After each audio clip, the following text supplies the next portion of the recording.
Aujourd'hui, quand on parle des hommes les plus riches du monde, la grande majorité des gens ont souvent tendance à penser directement aux grands noms modernes, comme par exemple Warren Buffett, Jeff Bezos ou encore Elon Musk.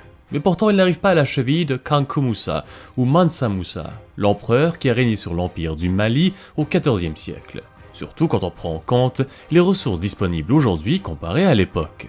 Sa richesse était souvent décrite comme tout simplement inimaginable ou incalculable. Pour la mettre en perspective, l'empereur africain et sa richesse sont aujourd'hui estimés à l'équivalent moderne d'environ 400 milliards de dollars. Par comparaison, si on regarde les statistiques récentes de la valeur nette des hommes les plus riches du monde, on peut voir par exemple que Bernard Arnault, le fondateur d'LVMH, est numéro 1 avec environ 186 milliards de dollars. Mais en réalité, ces nombres ne veulent pas dire grand-chose puisqu'il est presque impossible de quantifier avec certitude les richesses que l'empereur africain avait eues au cours de toute sa vie. L'immensité des terres et de tous les biens matériels qu'il avait en sa possession semble carrément inconcevable aujourd'hui. En raison du grand manque de sources primaires de l'époque, la date de naissance exacte de Mansa Moussa est incertaine. Certaines sources, qui nous viennent principalement d'érudits et d'historiens arabes, y compris Ibn Khaldoun, nous affirment que sa mère s'appelait Kankou et son père Fagaleye, et que celui-ci était le fils d'Abou Bakar. Abou Bakar était le petit frère de Soundiata Keita, le prince fondateur de l'empire du Mali, qui a unifié tous les royaumes pour constituer cet empire et qui a été par la suite proclamé Mansa, ce qui veut dire roi des rois. Donc, Mansa Moussa était le descendant direct du fondateur de l'empire du Mali. Mais encore là, il y a assez peu de sources à propos de l'enfance de Kankou Moussa. Par contre, ce que nous savons, c'est qu'il est monté sur le trône vers 1312 de notre ère, après avoir été l'adjoint de son prédécesseur Aboukari II, surnommé l'empereur explorateur. La tradition veut que lorsqu'un roi partait en pèlerinage, ou bien s'il devait s'absenter pour un projet, pour quelconque raison, il devait choisir un représentant pour le remplacer. C'est ainsi que Kankou Moussa fut choisi. Alors, lorsqu'Aboukari était parti en expédition pour explorer les limites de l'océan Atlantique et qu'il n'est jamais revenu, Mansa Moussa prit sa place en tant que roi. Le règne de Kankou Moussa est arrivé à un moment où le Mali se portait très bien. L'empire avait prospéré notamment grâce à de vastes ressources naturelles, comme l'or, le sel et l'ivoire, et d'ailleurs les historiens estiment que l'empire du Mali était à ce moment-là le plus grand producteur d'or du monde entier. Sous son règne, et grâce à son administration, il a continué à accumuler de grandes richesses pour le Mali. L'empire prospère s'était développé pour s'étendre sur une partie importante de l'Afrique de l'Ouest, de la côte atlantique au centre commercial intérieur de Tombouctou et à certaines parties du désert du Sahara. Mansa Moussa est surtout connu aujourd'hui pour son pèlerinage grandiose vers la Mecque, rendu possible grâce au succès continu de son empire et de sa prospérité. Le roi avait fait ce pèlerinage en 1324 et selon les sources de l'époque, qui rappelons-nous étaient probablement un peu exagérées, sa procession avait plus de 60 000 hommes, incluant 12 000 esclaves qui chacun portaient 4 livres de lingots d'or avec eux, des héros vêtus de soie et munis de bâtons d'or, de milliers de caravanes en plus de chevaux, de chameaux et plus qu'assez de nourriture et de ressources pour nourrir tout le monde. Moussa voulait faire ce voyage pour aussi faire connaître son empire au monde entier. Durant le trajet, il fit des dons d'or aux pauvres, au peuple en général, ainsi qu'aux souverains des terres qu'il traversait avec son entourage. Le roi a finalement fait une escale au Caire, en Égypte.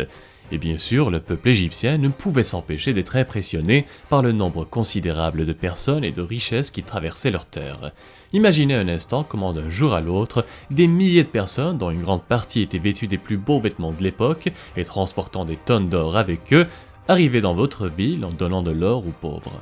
D'ailleurs, cet arrêt au Caire a eu un impact considérable sur l'économie de toute l'Égypte. La générosité et les bonnes intentions de Mansa Moussa quand il avait donné tout cet or aux pauvres et en l'échangeant dans les marchés pour de la marchandise, de la nourriture et des souvenirs a bien évidemment été très bien reçu par le peuple égyptien au début. Mais tous ces dons ont fait générer une brève baisse de la valeur de l'or en général en Égypte, et l'économie avait donc subi un coup dur. Il a fallu 12 ans pour que la communauté se rétablisse du passage de Mansa Moussa, et la même chose était arrivée à Médine et même à la Mecque. Le pèlerinage de Mansa Moussa a su captiver l'attention du monde sur l'empire du Mali. D'autres dirigeants de l'Afrique de l'Ouest avaient bien évidemment fait des pèlerinages à la Mecque avant lui, mais la grande différence était que le roi l'avait fait à un tout autre niveau, et qu'il avait su afficher la grandeur et la richesse de son peuple en même temps. Alors, c'est sans grande surprise que plus tard, l'Empire avait même commencé à apparaître sur les cartes internationales et que les commerçants de l'autre côté de la Méditerranée avaient commencé à s'intéresser de plus en plus aux possibilités d'échange et de commerce là-bas. Il avait ainsi captivé l'attention des royaumes musulmans d'Afrique du Nord et aussi de nombreuses nations européennes. Tout le monde voulait voir l'empire de celui qu'on surnommait le Seigneur des Mines. Après le pèlerinage, pendant son voyage de retour vers la capitale de Niani, il avait ajouté 2 villes très importantes à son grand empire. En effet, d'après le Tariq es-Soudan, qui est une chronique ouest-africaine écrite en arabe vers 1655 par le chroniqueur de Tombouctou, El-Saadi, les villes de Gao, qui appartenaient à l'empire de Songhai, ainsi que la ville de Tombouctou s'étaient soumises à Mansa Moussa.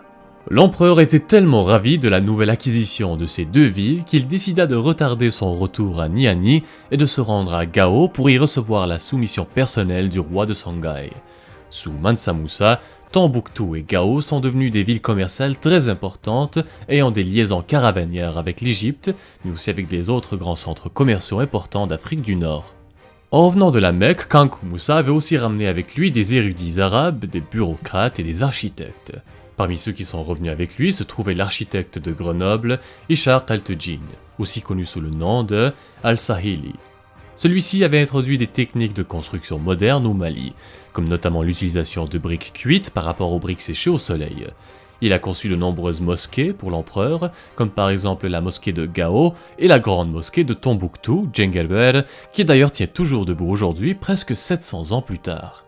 D'ailleurs, sous son règne, Tombouctou était devenue une ville très importante pour l'empereur qui avait utilisé toutes les ressources disponibles pour y construire des écoles, des universités, des bibliothèques et des mosquées. Par exemple, l'université de Sankoré était devenue un centre d'apprentissage et de culture très respecté et attirait donc des érudits musulmans de toute l'Afrique et du Moyen-Orient qui venaient y étudier les mathématiques, l'astronomie, la théologie et bien plus encore. La ville représentait l'un des centres culturels majeurs non seulement d'Afrique, mais du monde entier à ce moment-là. Même plus tard, après le déclin de la puissance du Mali, Tombouctou était resté un des centres islamiques principaux de l'Afrique subsaharienne. Quand on parle de l'héritage de Kankou Moussa, on peut maintenant affirmer avec certitude qu'il s'agit d'un héritage de richesse, de pouvoir, de générosité et de prospérité.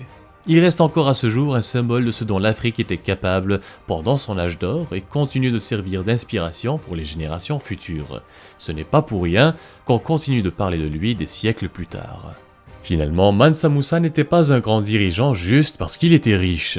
Il restera surtout dans les mémoires de l'histoire comme un souverain sage et généreux qui a fait de son empire un endroit plus puissant et plus développé. Il a su encourager et améliorer le commerce, l'éducation et la construction de son domaine. C'était un patron des arts et un musulman dévoué qui croyait dur comme fer qu'il était de son devoir de faire de son empire un endroit pacifique et prospère. Alors voilà, ceci conclut ce profil historique à propos de Mansa Moussa. Merci tout le monde de l'avoir visionné en espérant que la vidéo vous ait plu. N'hésitez pas à laisser un commentaire si c'est le cas et à vous abonner à la chaîne si ce n'est pas déjà fait, ce sera très apprécié. Sur ce, merci encore tout le monde et à bientôt pour une nouvelle vidéo.